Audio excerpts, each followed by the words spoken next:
നമസ്കാരം, ഭാരത് ലൈവിലേക്ക് സ്വാഗതം. ഇന്ത്യയും ബംഗ്ലാദേശും തമ്മിൽ ഇപ്പോൾ വലിയ സൗഹൃദമൊന്നുമില്ല. കാരണം പശ്ചിമ ബംഗാളിനെ ചുറ്റിപ്പറ്റിയുള്ള ബംഗ്ലാദേശ് അതിർത്തികൾ എപ്പോഴും പുകഞ്ഞുകൊണ്ടിരിക്കുകയാണ്. ഇന്ത്യ അവിടെ 600 കിലോമീറ്റർ 630ഓളം കിലോമീറ്റർ ദൂരത്തിൽ ഇന്ത്യ ഇപ്പോൾ നമ്മുടെ BSF നേരിട്ടിറങ്ങി അവിടെ മുള്ളുവേലി കെട്ടി ആ ഇന്ത്യയും ബംഗ്ലാദേശും തമ്മിലുള്ള ആ ഒരു അതിർത്തി അങ്ങ് അടച്ച് ഭദ്രമാക്കുകയും ചെയ്തു. മുൻ ബംഗ്ലാദേശ് പ്രധാനമന്ത്രി ഷെയ്ഖ് ഹസീന അവരുടെ രാജ്യത്ത് അവർ കലാപമുണ്ടാക്കി അവരെ പുറത്താക്കിയപ്പോൾ അവർക്ക് അഭയം നൽകിയത് നമ്മുടെ ഇന്ത്യയാണ്. ഇപ്പോഴിതാ താരിഖ് റഹ്മാൻ പുതിയ പ്രധാനമന്ത്രി, മുഹമ്മദ് യൂനുസ് എന്ന ഇടക്കാല കെയർടേക്കറുടെ ചുമതല ഇപ്പോൾ ഏറ്റെടുത്തത് താരിഖ് റഹ്മാനാണ്. ഓണത്തിന് നമുക്കങ്ങനെയാണ് പറയാൻ പറ്റുന്നത്. അതായത് ഓഗസ്റ്റ് 20-നും 25-നും ഇടയ്ക്ക് ഓണക്കാലത്ത്, കേരളത്തിൻ്റെ ഓണക്കാലത്ത് അദ്ദേഹം ന്യൂഡൽഹിയിലെത്തുമെന്നാണ് ഇപ്പോൾ കിട്ടുന്ന വിവരം. എന്തായിരിക്കും താരിഖ് റഹ്മാൻ്റെ വരവിൻ്റെ ഉദ്ദേശം? ഇന്ത്യയുമായി നിർത്തിവച്ചിരിക്കുന്ന സേവനങ്ങൾ നമ്മൾ ബംഗാളിലെ സിലിഗുരിക്കടുത്തുള്ള ഇന്ത്യ ബംഗ്ലാദേശ് കരമാർഗമുള്ള വാണിജ്യ ചെക്ക് പോസ്റ്റൊക്കെ നമ്മൾ അടച്ച് ബന്ദോബസ്താക്കിയിരിക്കുകയാണ്. അത് തുറന്ന് കൊടുക്കുകയാണോ ആവശ്യം? ഇന്ത്യയും ബംഗ്ലാദേശും തമ്മിലുള്ള നദീജല കരാറുകൾ വീണ്ടും ആരംഭിക്കുകയാണോ? അതോ ഷെയ്ഖ് ഹസീനയെ ഇന്ത്യ വിട്ടുകൊടുക്കണമോ ബംഗ്ലാദേശിന്? എന്തായിരിക്കും ലക്ഷ്യം? എന്താണ് ശരിക്കും ഹരീഷ്ണ ഈ ഒരു ആദ്യത്തെ ഇന്ത്യ സന്ദർശനമാണ്, ഔദ്യോഗിക സന്ദർശനമാണ് അല്ലേ? ഇന്ത്യ വിരുദ്ധരെന്ന് ഓരോ ദിവസവും പാകിസ്ഥാനെ പോലെ തന്നെ പ്രഖ്യാപിച്ചുകൊണ്ടിരിക്കുന്ന ബംഗ്ലാദേശ്, അതിൻ്റെ പ്രധാനമന്ത്രി ഇങ്ങോട്ട് വരുന്നു. വരവ് നല്ലതിനാണോ അതോ വല്ല ദുരുദ്ദേശവും? തീർച്ചയായിട്ടും വരവ് ഒരു നല്ല പോസിറ്റീവായിട്ടുള്ള രീതിയിൽ തന്നെയാണ് നമ്മൾ എടുക്കേണ്ടത്. കാരണം ബംഗ്ലാദേശ് ചൈനയോട് അടുക്കുന്നത് ഒരു കാരണവശാലും നമുക്ക് അംഗീകരിക്കുവാനോ ഒന്നിനും സാധിക്കാത്ത ഒരു കാര്യമാണ്. കാരണം ബംഗ്ലാദേശ് പിന്നീട് മ്യാൻമാർ കൂടി അവർ സ്വന്തമാക്കി കഴിഞ്ഞ് കഴിഞ്ഞാൽ, അതായത് മ്യാൻമാർ കൂടി അവർ അടുത്ത് കഴിഞ്ഞ് കഴിഞ്ഞാൽ അതൊരു ഇന്ത്യയെ സംബന്ധിച്ചിടത്തോളം, ഇന്ത്യയുടെ വടക്ക് കിഴക്കൻ സംസ്ഥാനങ്ങളെ സംബന്ധിച്ചിടത്തോളം ഒരു ചെറിയ അപകടം തന്നെയാണ്. കാരണം പക്ഷേ ഇന്ത്യ വളരെ ജാഗ്രതയോടുകൂടി സമീപിച്ചാൽ ഈ വിഷയങ്ങളൊന്നും നടക്കാതെ പോകും. അതുമാത്രമല്ല, ചൈന ഒരു ട്രയാങ്കുലർ കോറിഡോറിന് വേണ്ടി, ട്രയാങ്കുലർ അല്ല, ഒരു കോട്ട്ലാറ്ററൽ 4 രാജ്യങ്ങൾക്ക് പടരുന്ന ഒരു റോഡ് സംവിധാനത്തെക്കുറിച്ചൊക്കെ ചിന്തിക്കുന്നുണ്ട്. റെയിൽ സംവിധാനത്തെക്കുറിച്ച് ചൈന ചിന്തിക്കുന്നുണ്ടായിരുന്നു. അത് ബംഗ്ലാദേശ്, മ്യാൻമാർ, ബംഗ്ലാദേശ്, പാകിസ്ഥാൻ ഇങ്ങനെ നീളുന്ന ഒരു ചൈന എന്ന രീതിയിൽ നീളുന്ന ഒരു സംവിധാനത്തെക്കുറിച്ച് ചൈന ചിന്തിക്കുന്നുണ്ടായിരുന്നു. റഷ്യ ഒരു പദ്ധതി ഇടയ്ക്ക് ഒരു ആലോചന ഇട്ടിരുന്നു, ഇന്ത്യയിലേക്ക് ഒരു ട്രെയിൻ പാത. ഇതേ ഈ പറഞ്ഞ India middle east economic corridor, മറ്റൊന്ന് രീതിയിൽ തീവണ്ടി, റഷ്യയിൽ നിന്ന് ഇന്ത്യയിലേക്ക് ഒരു തീവണ്ടി സർവീസ്, അതും ചരക്ക് തീവണ്ടി സർവീസ്, അതും പ്ലാൻ ചെയ്യും. പക്ഷേ അതല്ല, ഈ പാകിസ്ഥാൻ രാജ്യങ്ങൾക്ക് കൂടി വേണം കടന്നു വരാൻ. പക്ഷേ അത് അഫ്ഗാൻ വഴി നമുക്ക് സെറ്റ് ചെയ്യാൻ പറ്റുന്ന India middle east economic corridor മറ്റൊരു ഇതായിട്ട് തന്നെ രൂപം കൊള്ളും. അത് റഷ്യയുമായിട്ടൊക്കെ കണക്ട് ചെയ്തുകൊണ്ട് മറ്റൊന്ന് രീതിയിൽ സൈപ്രസ് വരെ രൂപം കൊള്ളും. അതെ, തീർച്ചയായിട്ടും അത്. പക്ഷേ ഇവിടെ ചൈന നമ്മുടെ സ്ട്രിംഗ് ഓഫ് പേഴ്സിൻ്റെ മറ്റൊരു രൂപാന്തരം, സ്ട്രിംഗ് ഓഫ് പേഴ്സ് തന്നെയാണ്. അപ്പം നമ്മുടെ ഡയമണ്ട് ഓഫ് നെക്ലസിന് പകരമായിട്ട് ഇവിടെ സ്ട്രിംഗ് ഓഫ് പേഴ്സ് ഉണ്ട്. അവരാണ് ആദ്യം സ്ട്രിംഗ് ഓഫ് പേഴ്സ് വെച്ചത്. ആ സ്ട്രിംഗ് ഓഫ് പേഴ്സിനെ ഒന്ന് റെഡിയാക്കി എടുത്തുകൊണ്ട് ഇന്ത്യയെ വീണ്ടും ഞെരിക്കാൻ വേണ്ടിയിട്ടായിരുന്നു ചൈന പദ്ധതി ഇട്ടിരുന്നത്. അങ്ങനെ ഒരു സാഹചര്യത്തിൽ ചൈനയെ ഒരു കാരണവശാലും അതിന് വിട്ടുകൊടുക്കാൻ പാടില്ല എന്നതാണ് ഇന്ത്യയുടെ ഒരു ലക്ഷ്യം. അപ്പോൾ ആ ഒരു ലക്ഷ്യത്തിലേക്കാണ് എത്തുന്നത്. നേപ്പാൾ നേരത്തെ ചൈനയോട് അടുക്കുന്നു എന്നുള്ളൊരു തോന്നലിൽ നിന്ന് നേപ്പാളിനെ നമ്മളിങ്ങ് പിടിച്ചു. അതുപോലെ തന്നെയാണ്, അത് ഉറപ്പായിരുന്നു ബംഗ്ലാദേശിനെ എന്തായാലും ഇന്ത്യ പിടിക്കുമെന്ന്. ഇന്ത്യയെ കൂടെ ചേർത്തുകൊണ്ടായിരുന്നു അവരുടെ ബെൽറ്റ് റോഡ് ഇനിഷ്യേറ്റീവ്. ഇന്ത്യ ആദ്യം തന്നെ ഇതിൽ നിന്ന് പുറത്തേക്ക് പോയി, ഇന്ത്യ സമ്മതിച്ചില്ല. അപ്പോൾ ഇപ്പോൾ ബംഗ്ലാദേശിനെയും കൂടെ ചേർത്ത് വെച്ചുകൊണ്ട്, മ്യാൻമാറിനെയും ചേർത്ത് വെച്ചുകൊണ്ട് ഒരു പദ്ധതി അവർ തയ്യാറാക്കിയിരുന്നു. മ്യാൻമാർ സമ്മതിച്ചിട്ടില്ലായിരുന്നു. ബംഗ്ലാദേശ് അവിടെ അടുത്തതോടുകൂടി അവർക്കൊരു പോസിറ്റീവായിട്ടുള്ളൊരു പ്രകാശം ലഭിച്ചു. പക്ഷേ ഇപ്പോൾ അത് തീർന്നിരിക്കുകയാണ്, അസ്തമിക്കുകയാണ്. താരിഖ് റഹ്മാൻ ഭാരതത്തിലേക്ക് വരുമ്പോൾ തീർച്ചയായിട്ടും ഷെയ്ഖ് ഹസീന ബംഗ്ലാദേശിലേക്ക് പോകുന്നതും ഇതിനൊരു കാരണമാണ്. തീർച്ചയായിട്ടും ഷെയ്ഖ് ഹസീന ബംഗ്ലാദേശിലേക്ക് പോകുമ്പോൾ അവരെ അങ്ങനെ അത്ര കണ്ട് ഈ പഴയതുപോലെയൊന്നും ട്രീറ്റ് ചെയ്യാനൊന്നും ഇവർക്ക് സാധ്യമല്ല. പക്ഷെ അവർ അറസ്റ്റ് ചെയ്യപ്പെടാനുള്ളൊരു സാധ്യത. അഴിമതി നിരോധന വകുപ്പുകൾ പ്രകാരം അഴിമതി നിരോധന പോലീസ്, പ്രത്യേക പോലീസ് സംഘം അവർക്കൊരു കേസ് രജിസ്റ്റർ അന്വേഷിച്ചുകൊണ്ടിരിക്കുകയാണ്. അതെ, അവരെ അറസ്റ്റ് ചെയ്യപ്പെടാനുള്ള സാധ്യതയുണ്ട്. പക്ഷേ അവരെ അത്ര കണ്ട് പെട്ടെന്ന് തൂക്കിക്കൊല്ലാനോ അല്ലെങ്കിൽ വധശിക്ഷയ്ക്കോ മറ്റു കാര്യങ്ങൾക്കൊന്നും അതിനൊന്നും സാധ്യതയില്ല. അവർ പെട്ടെന്ന് തന്നെ ഇറങ്ങി വരികയും ചെയ്യും. കാരണം താരിഖ് റഹ്മാനെ സംബന്ധിച്ചിടത്തോളം അവിടെ വല്ലാണ്ട് ഇറുവി നിൽക്കുന്നതാണ്. താരിഖ് റഹ്മാന് മാത്രമായിട്ട് ബംഗ്ലാദേശ് ഭരിക്കാൻ പറ്റില്ല. അവർക്ക് വേണ്ടത്ര കൃത്യമായ നിർദ്ദേശം നൽകുവാനോ മറ്റു കാര്യങ്ങൾക്കോ ഒന്നും ഇദ്ദേഹത്തിന് ഒരു രീതിയിലും ബംഗ്ലാദേശിനെ അറിയില്ല. പാകിസ്ഥാൻ ഉണ്ടല്ലോ, അവരവിടെ പാക് ആർമിയുടെ ഒരു ബ്രാഞ്ച് വരെ തുറന്നിരിക്കില്ലേ. അതെ, അതാണ് ഇവിടുത്തെ ഏറ്റവും പ്രശ്നം. അവിടുത്തെ മത നേതൃത്വത്തെയോ അല്ലെങ്കിൽ അവിടുത്തെ ഈ ജമാഅത്തെ ഇസ്ലാമി വളരെ ശക്തമാണ്. ഒരു കാലത്ത് ബംഗ്ലാദേശിനെ ചുരുട്ടിക്കൂട്ടാൻ വേണ്ടിയിട്ട് പാകിസ്ഥാൻ അയച്ച പാക് റസാക്കേഴ്സ് ഉണ്ട്. അവരും അവിടെ ഇപ്പോൾ വളരെ ശക്തമാണ്. അതിൻ്റെ പിൻതലമുറക്കാരായിട്ടുള്ള ആൾക്കാർ വളരെയധികം ശക്തമാണ്. ആർമിയിലടക്കം അവരുടെ നേതൃത്വം വളരെ പ്രധാനപ്പെട്ട ഒന്ന് തന്നെയാണ്. അപ്പോൾ അങ്ങനൊരു സാഹചര്യത്തിൽ ബംഗ്ലാദേശ് ഭീകരതയുടെ പിടിയിൽ അകപ്പെടുമ്പോൾ അതിനെ ഫലപ്രദമായി തടയുവാൻ വേണ്ടിയിട്ട് താരിഖ് റഹ്മാന് സാധ്യമല്ല. ഒരു ബംഗ്ലാദേശ് പപ്പു ആണ് താരിഖ് റഹ്മാൻ എന്ന് വേണമെങ്കിൽ പറയാം. ആ രാജ്യം വലിയ അപകടത്തിലേക്ക് പോകാനുള്ളൊരു സാധ്യതയുണ്ട്. തീർച്ചയായിട്ടും ഷെയ്ഖ് ഹസീന അവിടെ എത്തുന്ന സമയത്ത് ഇതിൽ നിന്നൊരു മോചനം കൂടിയാണ്. മാത്രമല്ല അവിടുത്തെ അവാമി ലീഗിനെ സംബന്ധിച്ചിടത്തോളം അവർക്ക് വലിയ ബുദ്ധിമുട്ടാണ്. ഇപ്പോൾ ജനാധിപത്യപരമായി അവർക്ക് പ്രവർത്തിക്കാൻ കഴിയുന്നില്ല. ഷെയ്ഖ് ഹസീന അവിടേക്ക് എത്തുമ്പോൾ ഇനി അവർ ജയിലിലാണെങ്കിൽ പോലും തീർച്ചയായിട്ടും അവരെ സംബന്ധിച്ചിടത്തോളം ഒരു വലിയ പോസിറ്റീവായൊരു നീക്കം തന്നെയായിരിക്കും.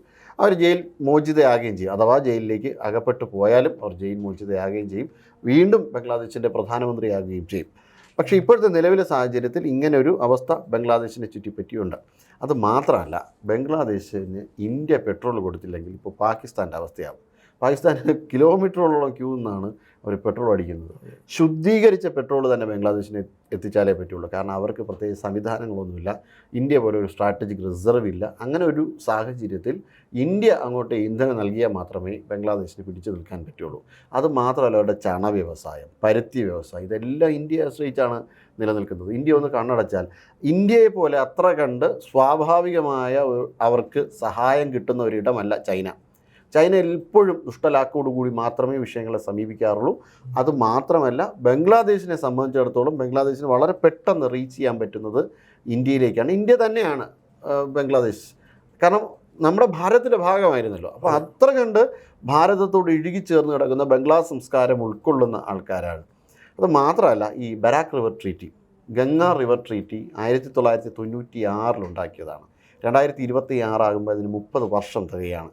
അത് ഇന്ത്യ ഈ ഇൻഡസ് റിവർ ട്രീറ്റി പോലെ നമ്മളൊന്ന് പിടിമുറുക്കിയാൽ ബംഗ്ലാദേശ് ആകെ കച്ചവടം പൂട്ടിപ്പോകുന്ന അവസ്ഥയെത്തും. ബംഗ്ലാദേശിന് ഒരു രക്ഷയില്ലാത്തൊരു അവസ്ഥയെത്തും. അങ്ങനെ പല കാര്യങ്ങളിലും ഇന്ത്യയെ ആശ്രയിച്ചാണ് ബംഗ്ലാദേശ് നിൽക്കുന്നത്. അതായത് ഭൂട്ടാൻ നമ്മൾ റേഷൻ കട്ട് ചെയ്തപ്പോഴത്തേക്ക് അനുഭവിച്ചതുപോലെ ആയിപ്പോവും. അപ്പോൾ ഭാരതത്തെ ഒഴിവാക്കി നിർത്തിക്കൊണ്ട് ബംഗ്ലാദേശിന് മുന്നോട്ട് പോകാൻ പറ്റില്ല. ഭാരതത്തിനെ സംബന്ധിച്ചിടത്തോളം ബംഗ്ലാദേശ് വളരെയധികം ഇമ്പോർട്ടൻ്റ് ആണ്. കാരണം ചൈനയെ ഇങ്ങോട്ട് അടുപ്പിക്കാതിരിക്കുവാനുള്ള ഒരു വലിയ ഒരു സേഫ്റ്റി വാൽവാണ് ബംഗ്ലാദേശ് എന്ന് പറയുന്നത്. അതുകൊണ്ട് തന്നെ ബംഗ്ലാദേശിൻ ഇപ്പോൾ ഈ താരിഖ് റഹ്മാൻ നടത്തുന്ന സന്ദർശനം വളരെ പോസിറ്റീവായ ഒരു കാര്യം തന്നെയാണ്. തീർച്ചയായിട്ടും ഭാരതത്തെ പോലെ ബംഗ്ലാദേശിനെ സംരക്ഷിക്കുവാനോ ബംഗ്ലാദേശിന് വേണ്ട കാര്യങ്ങൾ ചെയ്യുവാനോ ഒന്നും ചൈനയ്ക്കാകില്ല. അത് മാത്രമല്ല, ചൈന നമുക്ക് തന്നെ അറിയാമല്ലോ, വളരെയധികം സാമ്രാജ്യത്വ അധിനിവേശ ചിന്താഗതിയോടുകൂടി നടക്കുന്ന രാജ്യമാണ്. മംഗോളിയയെ അവരുടെ മാപ്പിനകത്ത് ഉൾപ്പെടുത്തി അവരുടെ ഒരു പ്രോവിൻസാക്കി ചിത്രീകരിച്ചിരുന്നു. മംഗോളിയ എന്ന് പറയുന്ന രാജ്യത്തെ മൊത്തം ഇന്ത്യയുടെ അരുണാചൽ പ്രദേശിനെ അവരുടെ മാപ്പിനകത്തേക്ക് വരച്ചിട്ടുണ്ടായിരുന്നു. ഇന്ത്യ അതിന് തക്കതായ മറുപടി കൊടുത്തിട്ടുണ്ട്. ഗാൽവാൻ വഴി ഇങ്ങോട്ട് വന്നപ്പോഴത്തേക്കും അടിച്ച് റെഡിയാക്കിയിട്ടുണ്ടായിരുന്നു. ചൈനയ്ക്ക് ഇന്ത്യക്കെതിരെ ഒന്നും വലിയ, അതുമാത്രമല്ല, ഇന്ത്യയുടെ അഗ്നി 4 തന്നെ അവരെ ചൈനയെ വളയം തരുന്ന രീതിയിലുണ്ട്. അഗ്നി 6 ആകുമ്പോൾ കുറച്ചും കൂടി അപ്പുറത്തേക്ക് പോകും. അപ്പോൾ അങ്ങനെ ഒരു ഇന്ത്യ ഇതിനൊരു മാപ്പൊക്കെ ഉണ്ട്, ഇതെവിടെ എത്തും എന്നുള്ളതിന്. അതുകൊണ്ട് തന്നെ ചൈനയെ സംബന്ധിച്ചിടത്തോളം, അതുകൊണ്ടാണ് ഈ ചൈന അടങ്ങി ഇരിക്കുന്നത്. ഇന്ത്യക്കെതിരെ ഒന്നും ചെയ്യാൻ പറ്റാത്തല്ല. ഈ അമേരിക്കയെ കുറ്റം പറഞ്ഞിട്ട് പോലും, അമേരിക്ക ഒരു വയസ്സൻ സമ്പദ് വ്യവസ്ഥയാണെന്ന് ചൈന പറഞ്ഞിട്ടുണ്ടായിരുന്നു. ആ രീതി പോലും ഇന്ത്യ പറയില്ല. അങ്ങനെയാണ് അവരുടെ ഒരു അവസ്ഥ. ബംഗ്ലാദേശിൻ്റെ അവസ്ഥ അതാണ്. തീർച്ചയായും ബംഗ്ലാദേശ് ഭാരതത്തോട് ചേരുക തന്നെ ചെയ്യും. അവർ ഈ വരുന്ന സന്ദർശനം അതിൻ്റെ ഭാഗമായിട്ട് തന്നെയാണ്. ശരിക്കും ഈ താരിഖ് റഹ്മാൻ ഇന്ത്യയിലേക്ക് വരും മുമ്പ് മാമ്പഴവുമായിട്ടാണ് പണ്ട് കഴിഞ്ഞ തവണ ഷെയ്ഖ് ഹസീന വന്നത്. മാമ്പഴവുമായിട്ട് വന്നൊരു 2-3 വർഷം മുമ്പാണ് അല്ലേ. അന്നും നദീജല കരാറുകൾ തന്നെയായിരുന്നു പ്രധാന ചർച്ചാ വിഷയം. പിന്നീടാണ് ഹസീന സ്ഥാനഭ്രഷ്ടയാക്കപ്പെട്ടതും പുതിയൊരു ഇടക്കാല മുഹമ്മദ് യൂനുസിൻ്റെ ഒരു ഇടക്കാല സർക്കാർ അവിടെ വരുന്നു, കേട്ടക സർക്കാർ. അപ്പോൾ മുതൽ ഇന്ത്യയുമായിട്ടുള്ള ബന്ധം അതിരൂക്ഷമായി വഷളായി. ആ ഗ്യാപ്പ് നോക്കിയാണ് പാകിസ്ഥാൻ അവിടെ ഇടിച്ചു കയറുന്നത്. അവർ ഇടയ്ക്കിടയ്ക്ക് നാവികസേനാ മേധാവി കപ്പലിൽ ബംഗ്ലാദേശിലേക്ക് എത്തുന്നു. അങ്ങനെ പല ചർച്ചകൾ. പാകിസ്ഥാൻ്റെ ചില ആയുധങ്ങൾ, ടാങ്കുകളടക്കം പാകിസ്ഥാൻ വാങ്ങുന്നത് ചൈനയിൽ നിന്നാണ്. ഈ ടാങ്കുകളടക്കം ചൈനയിൽ നിന്നും വാങ്ങി പാകിസ്ഥാൻ്റെ പെയിൻ്റ് അടിച്ചിട്ട് മറുകച്ചവടം ചെയ്ത് അങ്ങനെയൊക്കെ ഒരുപാട് ബംഗ്ലാദേശ് പാകിസ്ഥാന് വഴങ്ങിക്കൊടുത്ത് പാകിസ്ഥാന് മേലും മുട്ടുകുത്തി നിൽക്കുന്ന ഒരു അവസ്ഥയിലേക്ക് ബംഗ്ലാദേശ് മാറിയിരുന്നു. ഇന്ത്യക്ക് പാകിസ്ഥാനെ ബംഗ്ലാദേശ് മണ്ണിൽ നിന്നും പാകിസ്ഥാനെ അങ്ങ് ഒഴിവാക്കി നിർത്തുക കൂടിയാകില്ല ഈ ഒരു വരവിൻ്റെ, ഈ ഒരു ഇന്ത്യയുടെ ഭാഗത്തു നിന്നുള്ള ആവശ്യം അതൊക്കെ ആയിരിക്കും. കാരണം ഇന്ത്യക്ക് പിന്നെ കാര്യമായിട്ടൊന്നും കിട്ടാനില്ല. ഇന്ത്യ ഇപ്പം അയൽരാജ്യം, അതായത് നേഷൻ, മറ്റേ അയൽ രാജ്യങ്ങൾ ആദ്യം എന്നുള്ളൊരു പോളിസി ഉണ്ട് ഇന്ത്യക്ക്. അത് പ്രകാരമാണ് ഇന്ത്യ ഇപ്പോൾ ഇവർക്കൊക്കെ ബംഗ്ലാദേശിന് പെട്രോൾ കൊടുക്കുന്നുണ്ട്. പക്ഷേ കുറഞ്ഞ സഹായധനമായ രീതി വാങ്ങിയാണ് പെട്രോൾ കൊടുക്കുന്നത്. പക്ഷേ ഇന്ത്യക്ക് ഇപ്പോൾ അടഞ്ഞു കിടക്കുന്ന ഇന്ത്യയുടെ കരമാർഗമുള്ള വാണിജ്യ കമ്പോളം, ബംഗ്ലാദേശിലെ കമ്പോളം ഇന്ത്യ അടച്ചിട്ടൊക്കെയാണ്. അത് ഇന്ത്യക്ക് തുറന്നു കിട്ടുന്നത് എന്തായാലും വിപണിക്കൊരു ഊർജ്ജം കിട്ടും. അതുമാത്രമാണ് ഇന്ത്യക്കുള്ള ലാഭം. അല്ലാതെ സൈനികമായോ വേറെ സാമ്പത്തികമായിട്ടോ ഒന്നും ബംഗ്ലാദേശിന് ഇന്ത്യയെ സഹായിക്കാൻ പറ്റില്ല. അപ്പോൾ ഇന്ത്യ തിരിച്ചങ്ങോട്ട് ആവശ്യപ്പെടുന്ന കനത്തൊരാവശ്യം ഷെയ്ഖ് ഹസീനയുടെ സുരക്ഷ തന്നെയായിരിക്കും അല്ലേ? തീർച്ചയായും. ഒപ്പം പാകിസ്ഥാൻ മണ്ണിൽ നിന്നും മാറി നിൽക്കണമെന്നുള്ള, പാകിസ്ഥാനെ പ്രോത്സാഹിപ്പിക്കരുത് എന്നൊരു ശക്തമായ നിലപാടും ഇന്ത്യ വച്ചേക്കാം അല്ലേ? പാകിസ്ഥാനെ മാറ്റി നിർത്തുക ഇന്ത്യയെക്കാൾ ഉപരി ബംഗ്ലാദേശിൻ്റെ ആവശ്യമാണ് യഥാർത്ഥത്തിൽ. കാരണം ആ ഭീകരവാദം ഇങ്ങോട്ടേക്ക് പടർത്തുവാൻ വേണ്ടിയിട്ടാണ് നോക്കുന്നത്. ഇപ്പോൾ ഈ അടുത്ത സമയത്തും ബംഗ്ലാദേശിൽ നിന്നാണ് 2 പാകിസ്ഥാൻ ISI സ്പൈസ് ഇങ്ങോട്ടേക്ക് കയറിയത്. അവരെയാണ് നമ്മൾ കൊൽക്കത്തയിൽ വെച്ച് പിടിച്ചത്. കഴിഞ്ഞ ദിവസങ്ങളിലാണ് അവർ 2 പേരെ പിടികൂടിയത്. നോയിഡയിലേക്ക് ചൈനയിൽ നിന്ന് ഒരാൾ കയറിയിട്ടുണ്ടായിരുന്നു. നമ്മൾ തന്നെ ചർച്ച ചെയ്തിട്ടുണ്ടായിരുന്നു ആ വിഷയം. അവരുടെ ഫോർജിങ് ഒക്കെ നടത്തി, വ്യാജ തിരിച്ചറിയൽ കാർഡൊക്കെ. അപ്പോൾ ഈ രീതിയിൽ പാകിസ്ഥാൻ, ചൈനയൊക്കെ ഇന്ത്യയിലേക്ക് കയറുവാനുള്ളൊരു ശ്രമം നടത്തുന്നത് ബംഗ്ലാദേശ് റൂട്ടിലാണ്. ബംഗ്ലാദേശ് അതിലൊരു വലിയ ഘടകമാണ്. അപ്പോൾ നേപ്പാളും നേപ്പാളിൻ്റെ ഐഡൻറ്റിറ്റി കാർഡൊക്കെ അവരിലുണ്ടായിരുന്നു. നേപ്പാൾ, ബംഗ്ലാദേശ്, ഭാരതം. അപ്പോൾ ഇങ്ങനെ ഈ രീതിയിലാണ് അവരുടെ ഒരു ശ്രമം. അപ്പോൾ സ്വാഭാവികമായും ബംഗ്ലാദേശ് നമ്മളോട് അടുക്കുന്നത് വളരെ വലിയ ഒരു കാര്യം തന്നെയാണ്. പാകിസ്ഥാൻ ഒരു ഭീകരവാദത്തിൻ്റെ സെക്കൻഡ് ഹബ്ബാക്കി ബംഗ്ലാദേശിനെ മാറ്റുന്നുണ്ട്. ഇപ്പോൾ പിടിച്ചു കഴിഞ്ഞാൽ പാകിസ്ഥാൻ്റെ ആ ഒരു അവസ്ഥയിലേക്ക് ബംഗ്ലാദേശ് മാറില്ല എന്നവർക്കും തോന്നുന്നുണ്ട്.